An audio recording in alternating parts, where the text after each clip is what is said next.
So today, the lectionary, the 3-year schedule of Bible readings that many parts of the worldwide church follow, we've got a pretty famous story today.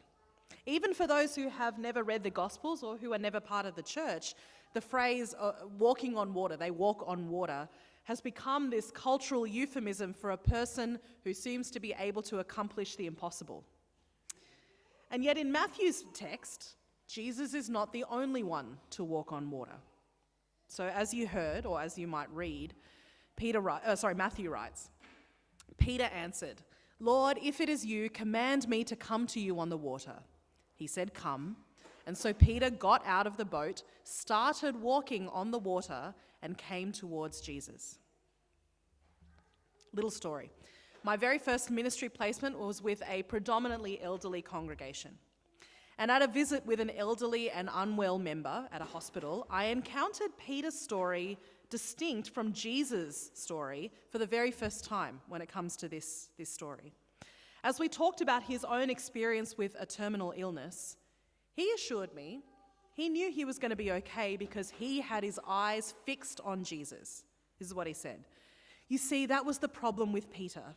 In the Bible, when Jesus called Peter to walk on water, Peter started coming towards him. But then when he turned his eyes towards the wind, he stopped looking at Jesus, and that's when he sank. He sank down into the waters, and then he died because he took his eyes off Jesus. This is what the man said. Now, although there are some obvious textual errors in his reading and a very particular theological application in his interpretation, what surprised me most about the man's retelling of this very famous story was his emphasis on the character of Peter and not of Jesus. I, at that point, had always known that Peter was a part of Matthew's narrative, a kind of a heartfelt but a little bit dopey kind of a character in the story. But given that this story exists in a book that is about Jesus, it's a gospel, I had previously focused on Jesus' supernatural and miraculous behavior in the story. I'd never really focused on Peter's experience. And what Peter experienced in this story is no less than miraculous. The man literally walked on water, or at least he did in Matthew's narrative world. But it is true that something happened where Peter was out there amid the waves and the wind. When he was in between the safety of the boat and the protection of his Messiah, Matthew tells us, he became frightened and then he began to sink. I want to give you a little historical context here. So stories like this one, which begin with Jesus going off to pray by himself, might lend the impression that there was much space and solitude in first century Roman-occupied Israel. The opposite was more likely the case. From what we know of architecture, homes, and markets, they were all built really close to one another. City streets were very narrow, and within homes, families slept in close quarters, not only with themselves, but when necessary, with all of their animals too. So things were really tight, and nor should we imagine that Peter's fishing boat was a large fishing boat. So when Mark tells us that Jesus was sleeping in the stern of the boat, we should not be imagining like a cruise liner with Jesus curled up 3 decks away in a private cabin. He was likely maybe a meter or 2 away from where the rest of the disciples were bailing out water from the boat. In the ancient world, people lived in close quarters. And so Jesus sought out solitude as a luxury. As an introvert who can perform extrovertedness like here, and who also has an almost aggressively affectionate child, I can kind of relate. But I wonder if perhaps Peter was more of a people person, more of an extrovert. I wonder if Peter found comfort and energy when he was with other people.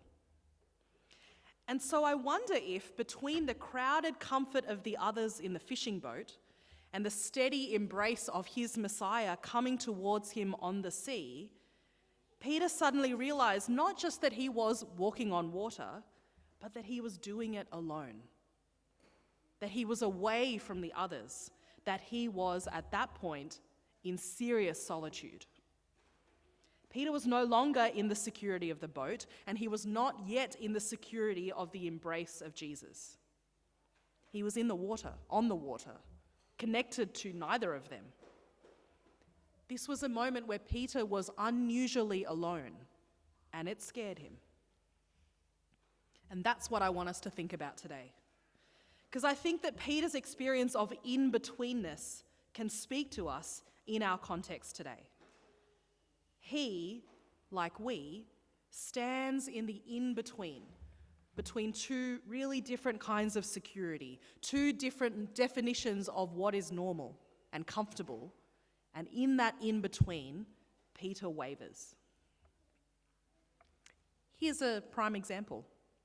In these in-between times between the invasion, colonization, and dispossession of these lands and peoples entwined with the founding of Australia, and the absolutely necessary systemic breakdown of anti-First Nations racism and white supremacy on our country's journey towards truth, equity, and reparations, I wonder if Peter's experience of in-betweenness can speak to those of us who are engaged in the Voice to Parliament conversation today.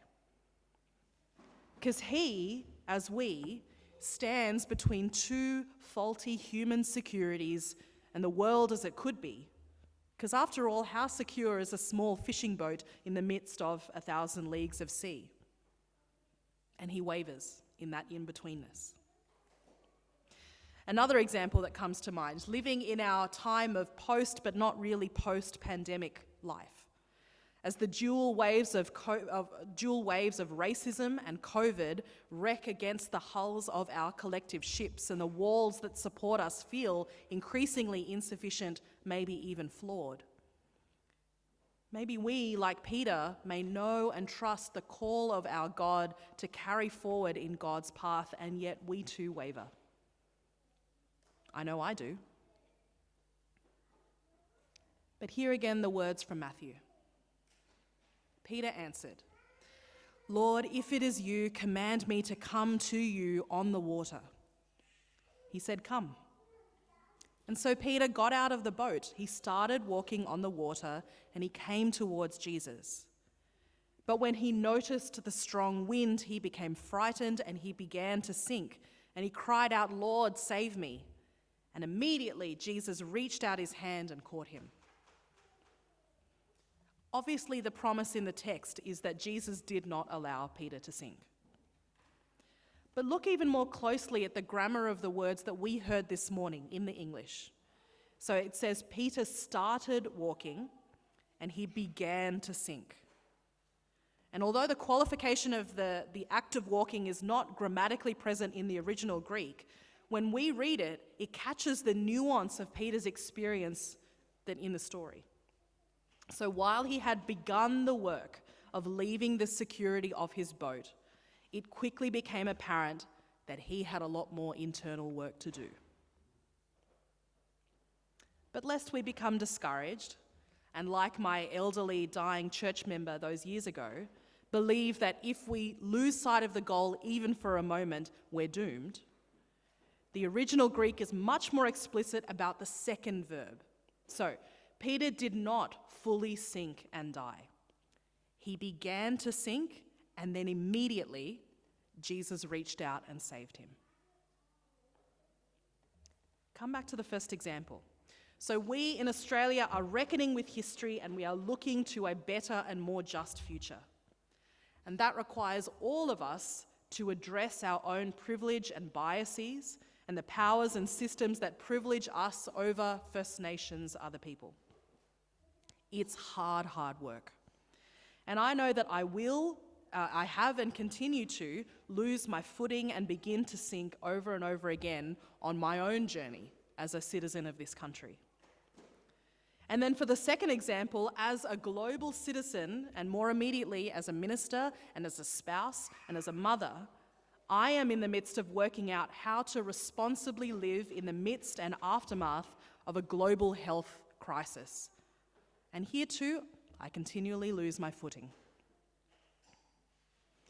But the good news that Matthew proclaims for those of us living in these and any other in-between moments in life and in history is that as long as we are willing to begin, Christ is there, waiting and ready to catch us, to draw us out of the water when we begin to sink. So have some faith and give it a go. Take a step out of your comfortable boats and onto ground that might well give way to you. Step out of the comfort of church and be a disciple in our increasingly chaotic and broken world. Hear the voice of God incarnate telling you again and again and again, all throughout Scripture, don't be afraid. Because fear makes you doubt the power that is in you, that it really is strong enough to stand amidst and atop the forces of evil. Have faith, not that you will totally be fine, but that if and when you do start to fail and sink, your crucified and risen Lord will be right there to bring you back up. Amen. From the screen.